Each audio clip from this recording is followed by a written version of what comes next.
এ যেন নতুন এক বাংলাদেশ। ৫ আগস্ট শেখ হাসিনা সরকারের পতনের পর একই সঙ্গে চলছে রাষ্ট্র ও অর্থনৈতিক সংস্কার। এরই অংশ হিসেবে মঙ্গলবার সকালে পরিকল্পনা মন্ত্রণালয়ে অর্থ উপদেষ্টার সঙ্গে সৌজন্য সাক্ষাৎ করেন বাংলাদেশে নিযুক্ত যুক্তরাজ্যের হাইকমিশনার সারা কুক। পরে সাংবাদিকদের জানান, অর্থ উপদেষ্টার চাওয়ার মতো আর্থিক খাতে সংস্কারেও বাংলাদেশের পাশে থাকতে চায় যুক্তরাজ্য।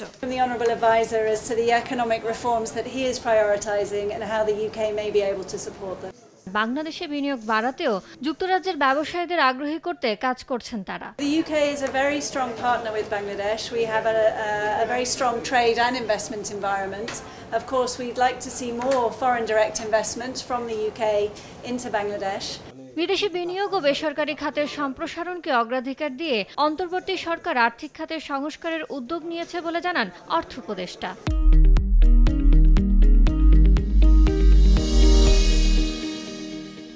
Ease of doing business, মানে ক্লাইমেটটা বিজনেস ঠিক করতে হবে, otherwise private sector will not come. They are willing to help us on reforms like banking sector reform, like revenue reforms, even capital market reforms they'll help, and those are very immediate concern for us also. আলোচনায় পাচার হওয়া অর্থ ফিরিয়ে আনতেও দেশটি বাংলাদেশকে সহায়তা করবে বলে জানান অর্থ উপদেষ্টা। Not only UK, there are other countries where the money has gone. Yanur Shifat, সময় সংবাদ, ঢাকা।